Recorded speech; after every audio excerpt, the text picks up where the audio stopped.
Hello, and welcome to video number 2 on self-identity and perception in the unit on interpersonal communication. We are going to talk about how we define self-concept and self-identity. We're going to describe cognition, schematic, and how they relate to self. We're going to analyze the influences on perception of self and others. And we're going to analyze the 4 quadrants of the Johari window. So let's get started. Let's begin by asking ourselves a question, 2 questions actually. How do we develop an understanding of our identity? And what factors influence perception of self and others? So starting with identity, what is it? What does identity to begin with? Well, identity is the relatively unchanging set of ideas and perceptions that one holds about oneself. It's also called self-concept. It's not that identity doesn't change, but we form it fairly early in our lives, and we don't change that much over time. Identity is pretty fixed. It might adjust in certain areas, and it might change based on certain situations and circumstances. And as we grow and change, we can definitely change our identity. But we think of ourselves in a certain area as skilled or not skilled. We identify with a certain type of people, and that tends to continue throughout our lives. Self-concept is another way of looking at identity. It can be influenced by others' images of you. How do significant others see me is a question you might ask. It might be formed by comparisons with others. How do I compare with my peers? You may consider yourself to be a fairly talented artist and be very, very happy with your artistic ability. And then you go to art school. Maybe you go to a very prestigious art school, and all of a sudden you may no longer see yourself as capable an artist as you were before, because you're surrounding yourself with other people who are very capable artists. We also can be influenced in our self-concept by cultural teachings. What is it that our culture tells us about ourselves, right? As a woman, I would generally think of myself very differently if I grew up in America or in the United States, where it's okay for a woman to be loud and brash, whereas in some other cultures, in traditional Asian cultures, women are generally seen as needing to fill a role of being a little bit more meek, perhaps more indirect and more quiet. And then finally, self-evaluation. How do I evaluate my own feelings and behaviors? That can be seen as one way to evaluate our self-concept. Self-esteem is related to, but different from self-concept. Self-esteem is more of the positive and negative evaluation that an individual forms about your own identity. It's a positive or negative evaluation, whereas self-concept is more tangible, maybe has more to do with particular skills you may have. Self-esteem is our evaluation of ourselves in certain areas. So you have a self-concept, and how you feel about that is your self-esteem. So if you feel really good about your self-concept, hey, let's use the example of artistry that we used before. Hey, I'm a great artist. Then you'll feel good about it, and then therefore you'll have a high self-esteem. So self-esteem is on a continuum, and it's on a high and low. And if you look at these charts here, you'll see that we can go into cycles, right? You have positive thoughts, I can do it. You then have an outcome that's desirable. Then you have a positive evaluation, a positive thought, hey, I did really well, and that contributes to a high self-esteem. Likewise, we can also go in a downward spiral when you have low self-esteem and you think, I can't do this, and then that results in an undesirable behavior, which then causes you to think, I failed again, which contributes to low self-esteem. So it's a reinforcing loop. And you want to think about how, when we're building self-esteem, to break out of the cycle of negative cycles and put ourselves into positive cycles for self-esteem. Here are 2 interesting quotes about self-esteem and self-evaluation. They're both from Nathaniel Branden. Self-esteem is the reputation we acquire with ourselves. I'm going to say that again. Self-esteem is the reputation we acquire with ourselves. Think about that for a second. We are often our own worst critics, right? If you think about how negative we can be on ourselves. And we are much more critical of ourselves than we are of other people. And yet, the second quote says that of all the judgments we pass in life, none is as important as the one we pass on ourselves. So we are very negative, and yet we often need to be less negative, because that's a really important skill set to be able to be honest and critical and yet still be positive about ourselves. There are a lot of influences on identity. Let's talk about 3 of them: family, sex, and gender. Our family. In our early years, mom and dad are like gods. They really influence our sense of self, and they can influence how we see our skills, how we see our self-worth. There's a huge influence, and sometimes that can be a positive thing, and sometimes that can be not so positive. If you grew up in a family, for example, where the son was really good at athletics, and that was the way that the son was encouraged to see themselves, and then there's another daughter, and that daughter would be the smart one, and so everything that the daughter was identity oriented was based on academics and scholastic achievement. And then there might be a third daughter who is considered the pretty one, and that was the one who was meant to be elegant and have really, poise and that sort of thing. Those can be really, really strong foundational roles that you then kind of are held in. And it's not that it's not good to be good at athletics, good at academics, and good at being poised and beautiful. But when that is framed as your identity, it can sometimes be very challenging for you to break out of that mold. And so that can be a difficulty for people who are in that kind of a family definition of who you are. Sex and gender can also create influences on identity. So what do we feel about how masculine we are? How do we feel about how feminine we are? And or maybe we're feeling androgynous or non-sex. We don't want to be defined by any particular gender role. What actual identity or gender identity we have will be often influenced by how we then see ourselves through others' eyes as well. A couple of more influences on identity. One is race and ethnicity. So the expression, it tends to be more influential with minority cultures. What this means is that if we're considered part of the mainstream culture, meaning white culture, we are often privileged enough, and I include myself in that category, to not have to consider race and ethnicity. We have a race and ethnicity, but because of our status in society, we don't have to think about it as influencing decisions we make or how others see us or how we see ourselves. It's still there, but we don't necessarily, it's like an invisible influence. I'd like you to challenge you to think about that, how you see yourself in terms of your race and identity.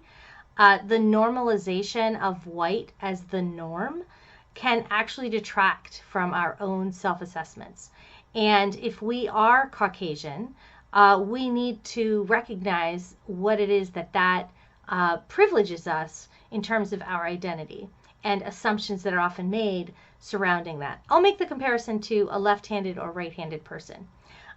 It's very similar in that I am a left-handed person, and so much of society is built around being right-handed that it is just an assumption that people are right-handed. And so there are things like the desks in most schools were built for right-handed people. Scissors are meant for right-handed people.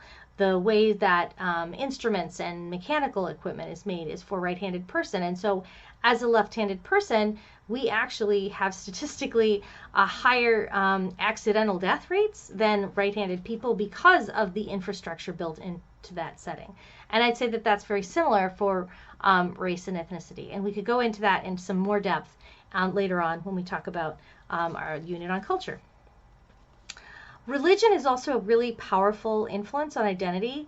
how religious we are or how not religious we are, if we're agnostic, or how to identify ourselves. Do we identify ourselves as Catholic, Jewish, Muslim? And these behaviors around the religion will influence the ways that we are seen and how we see ourselves in the expectations we have about our own behavior and who we are. And finally, group membership. There's a concept of social identity theory that says that people form an identity based on their membership in a group. And so you could strongly identify with a group. It could be the college you're attending. It could be a sports team that you affiliate with. It could be a club. It could be all sorts of different activities you do. Whatever that does will create a sense of association. And that will often say that will influence how you see yourself based on how that group is seen by others as well. A couple more themes and concepts I want to run by you. The first one is the looking glass self. According to Charles Cooley, we use others' reactions as a reflection of our own identity, and we gain an understanding of how we present our social self. This is a concept that says that we use other reactions to tell us about ourselves. We see and assess how others are reacting to us, and that can reinforce behavior. Hey, look at that, getting a positive reaction to that behavior. And so we'll do it again, or it can decrease behavior based on how we perceive others reacting to us as we behave a certain way. So that, will affect the way we dress, what we say, the types of activities we do, based on the other people's perception, our perception of how other people's are evaluating us. The concept of the Johari window is going to be very valuable for you when you're looking at how we are influenced by the things we know about ourselves, but also the things we don't, and the things others know about us, and the things others don't know about us. It's a window that is a visual representation of the knowledge we and others possess about ourselves. There's 4 combinations of knowledge, 4 quadrants, and it's very helpful to understand and think about self-identity by using Johari window. So here's the quadrant, and you'll see that it's broken into 4 boxes. The first box is things that are known to self and known to others. These are the things that we're open about. Like, I'm a big Doctor Who fan.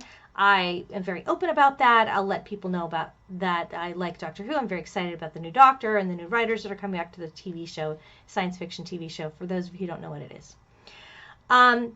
There may be, however, people who are Doctor Who fans who are closet Doctor Who fans, right? And that would be something that is a hidden quality, right? So it is known to self, but not known to others, because you know that you're a big Doctor Who fan, but maybe for whatever reason you feel like that would be too nerdy or too much of a science fiction thing for other people, and so you don't really share that that's something that you like.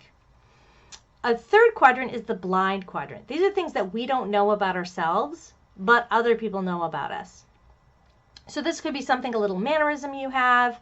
Maybe when you're nervous, your eyes twitch. I know that I've noticed that one of my daughters, when she's get very flustered, maybe her cheeks flush up, right? And I notice these situations, and that may be something that she may not even be aware of. So that's something she's blind to, but I recognize. And then finally, the fourth quadrant is that quality of things that we don't know about ourselves and others don't know about us either. These are the things that are unknown. So for example, if you're not a parent yet, you don't really know how you'd be as a parent. You don't yet know how you would behave. If you are stuck in an emergency situation, you might be surprised by how quickly you react under pressure, or you might be surprised at how flustered you get. But until you're in that situation, you don't necessarily know how you'll behave. So things in our lives can be unknown, and as we experience life, they become more obvious. There's a couple examples of Johari window. I already went over a couple, but we can share some more. The first is that if you're an open quadrant, everybody knows, oh, they're a big Red Sox fan, right? A blind quadrant could be like, I don't really know about this situation, when you might not know that when you haven't eaten, you're suddenly going to lose your temper really quickly, and people are like, give them something to eat, right? Because you're getting hangry. Maybe a hidden quadrant could be sexual orientation. Maybe you're not sure yet, how you identify, and you're kind of keeping that to yourself, keeping that hidden. And then finally, Unknown quadrant, like I shared some of those decision-making processes, you may not know how you're going to react in a situation, and you could surprise yourself and others. The perception process is another thing that I really want to cover today, and there's three steps to the perception process that we're going to talk about. We select, organize, and interpret information in the world around us in the perception process. So when we perceive things, we first select what we're going to pay attention to. We don't pay attention to everything. There's tons of stimuli out in the world. What is it that we pay attention to? That would be selective perception. We then organize that information. We sort it and make based on categories and based on types of patterns and things like that to kind of put it into a particular category. And then finally, we interpret that information. We interpret the meaning of that message based on how we have selected and organized it. So I'm going to walk through this process with you. The stage 1 selection process is several things that we'll pay attention to, right? First, we'll pay attention to things we need. If you're hungry, you're going to pay attention to where the closest store is to buy some food. You have to go to the bathroom, you're going to wonder, okay, where's the bathroom, right? So things that we need, we're going to pay attention to based on biological needs. So hunger, needing to go to the bathroom, sleep, that kind of thing. Those are needs that are going to make us pay attention. We can also pay attention to things that are kind of helped by our psychological need, though. It doesn't have to be just biological. We could have a psychological need to pay attention to something, and so we're going to pay attention to it. We might pay attention to things that we're interested in and not pay attention to things we're not interested in. So, for example, I'm not very interested in football, American football. I don't mind soccer, but American football, not very much interested in that at all. And when my very good friend in high school found out that I did not really know any of the rules to the football, he was flabbergasted because he's a big football fan, and we were both in marching band together, and he's like, you sit here and watch all these games. How can you not know the rules? And so he thought, okay, I'm going to explain the rules to you because then you'll really get it. Not understanding that part of why I didn't know the rules, most of why I didn't know the rules and why I didn't understand the game is because I had no interest. So that can sometimes be a challenge, right? To pay attention when you don't have any interest. Have you ever read a book and then like all the information kind of goes out the window because you're so distracted and not paying attention? That's part of the selection process. That's because that's not interesting to you. So it's a lot harder to pay attention to things when we don't have any interest. And then the next thing that we might select is based on expectations.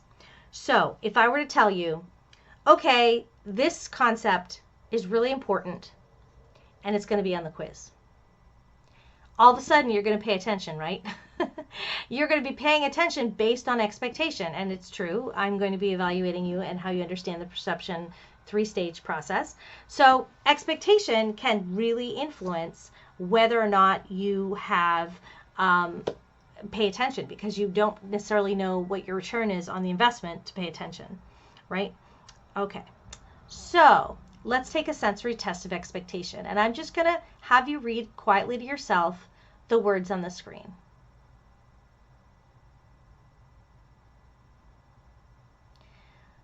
So if you are like most people, you probably read Paris in the Springtime, Once in a Lifetime, Bird in the Hand.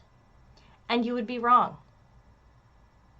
Because what actually is on the screen is Paris in the springtime, Once in a lifetime, and Bird in the hand.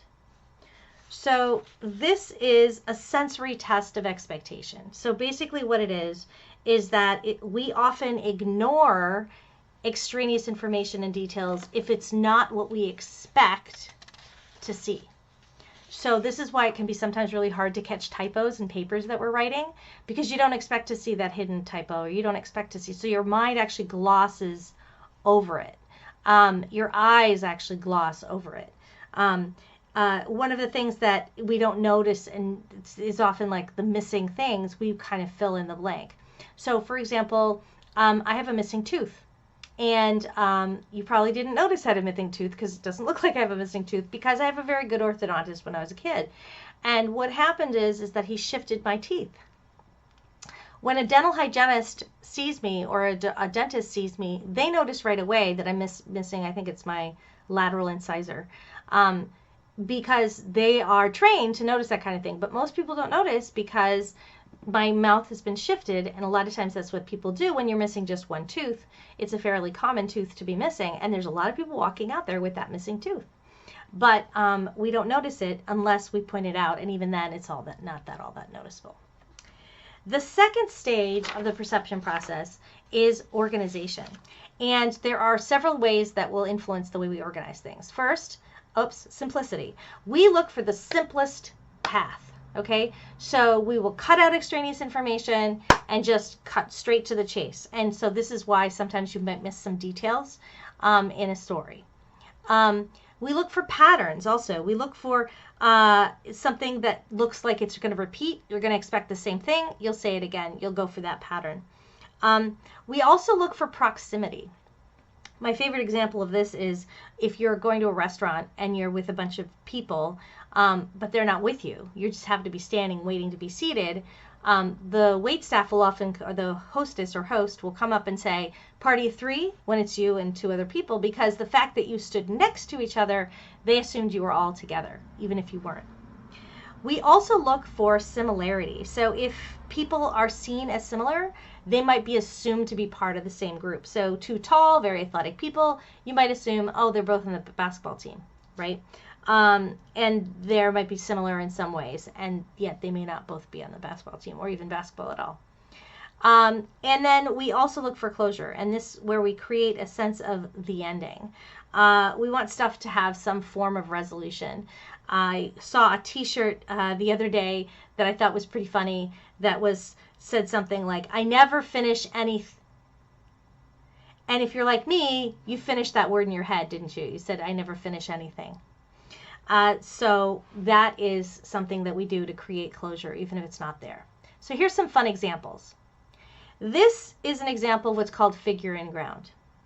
It's an example of simplicity because we block out, in figure in ground, you can only see one example. You either see an old woman or a young woman.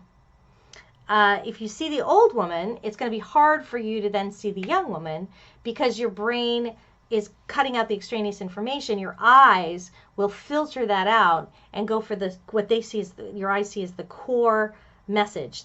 Your visual system wants to go for the scene and the main object. So if you want to know how to see the old woman's mouth is the young woman's necklace. Okay, the old woman's dimple under her eye is the young woman's earring. And the old woman's nose is the young woman's chin line. So it's kind of an interesting picture. Some of you may have seen this before. Here's another example. This is a great example of closure. How many triangles do you see? This is a great example of closure because you might say, oh, I see 3, I see whatever. There actually are no triangles because there are no finished lines. You've created those lines in your brain and you've created closure. Here's another test of an elephant. How many legs does this elephant have? Actually, there are no legs. So this is a great example of patterns and closure. You see, maybe there actually is one leg. There's one leg at the end. The bottom leg is actually filled. So you expect then to see other legs, and your brain fills the other legs. But if you look carefully, you'll see that there are a lot of legs that don't have bottoms and a lot of bottom of legs that don't have tops. So there's a little bit of an optical illusion here that we're looking for patterns and closure.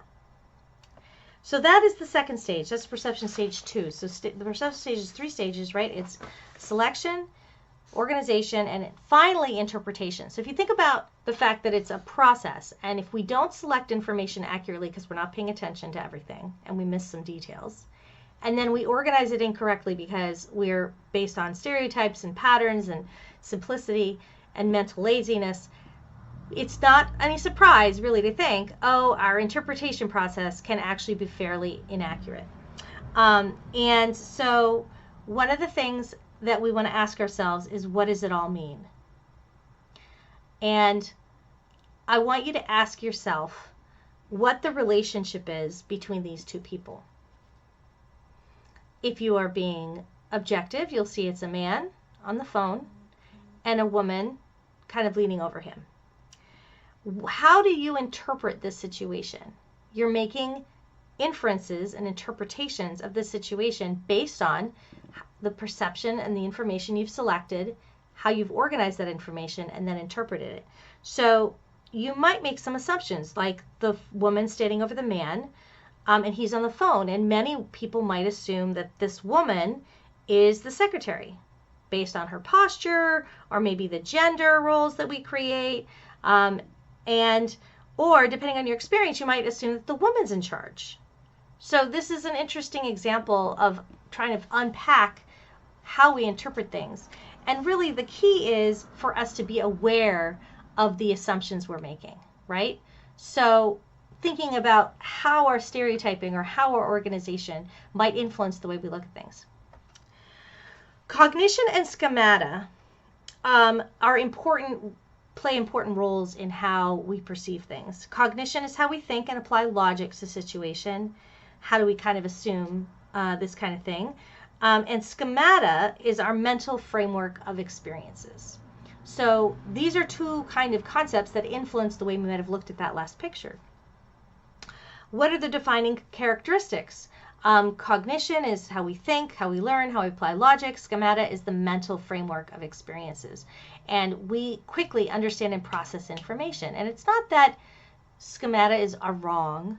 They're often based on experience. The problem is when we try to over-apply, that can lead to stereotyping and problems. A theory that I want you to understand is this concept of attribution theory. It's a really important part of perception because it helps explain how we assign explanations for behavior. When we are attributing internally, right, we are saying, oh, that behavior is so-and-so's responsibility or fault, or they get the credit for it. Whereas if we're looking at it as an external attribution, we're saying, actually, it's the context, it's the situation that was to blame. So when we attribute either internally, it's because of that person's internal characteristics, or it's because of the context that influenced the situation. Now, when we are looking at a situation and we can sympathize with someone, we're more likely to, if it's a negative outcome, we're more likely to attribute external attribution to somebody. So for example, let's say somebody failed a test. You might go, oh, they were stressed out, or they had a lot going on their plate, or it was, they've been having trouble sleeping and or a lot going on in their lives. Whereas if we don't necessarily sympathize with them, we're more likely to blame them internally. We might say something like they're lazy, they never study, they overextended themselves, they like to party. So that is what happens with attribution. Common attributions are correspondence bias, and this is a fundamental attribution error. This is the belief that others' behavior is due to individual choices, not the context or situation. So this is where we say, oh, he got into an accident, that's because he's careless and isn't a good driver. Okay? Whereas an actor-observer effect is the belief that one's own negative experiences are due to the context or situation, not individual choice. Oh my gosh, that intersection is so dangerous. That's why he got into the accident, or that's why I got into the accident. We tend to have what is called a self-serving bias when it comes to attribution. We tend to be much kinder to ourselves in terms of external influences on attribution.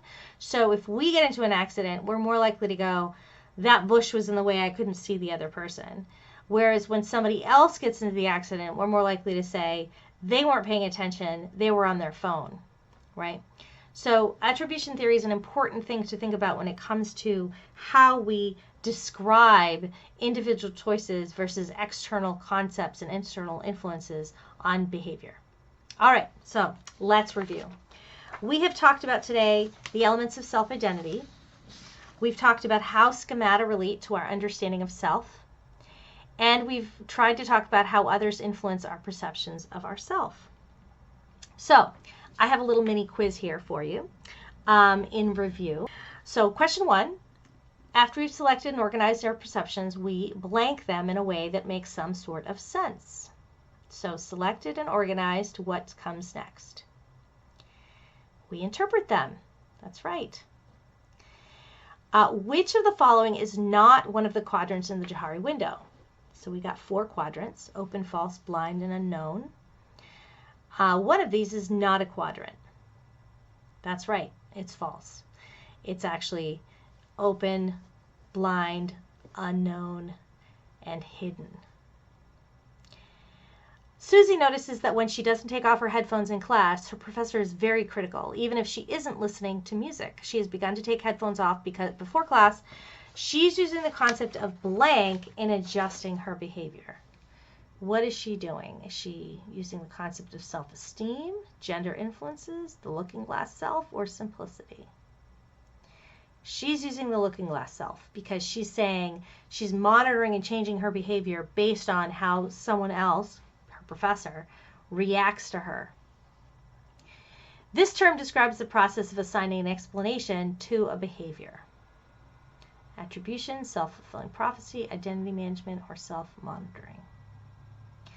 Attribution. So we're explaining what the cause is. Is it internal or external for attribution? Sunny Latif, a native of New Orleans, is the new employee at work. Almost everyone assumes that Sunny loves jazz. What perceptual principle explains this assumption? So proximity, similarity, closure, simplicity, or complexity. These are concepts from organizing, right, in the perception process. So which of these would be the best explanation about why somebody might assume that Sunny loves jazz? Similarity, because almost everyone in New Orleans loves jazz, right? It would be the assumption. And so they are similar to other New Orleans. Okay. When we seek resolution and want to tie up loose ends, this is an example of closure, simplicity, proximity, or identity management. Closure, right? I never finish any. All right, and that is it, my friends. Thank you so much for your attention, and I look forward to seeing you in the next round of videos.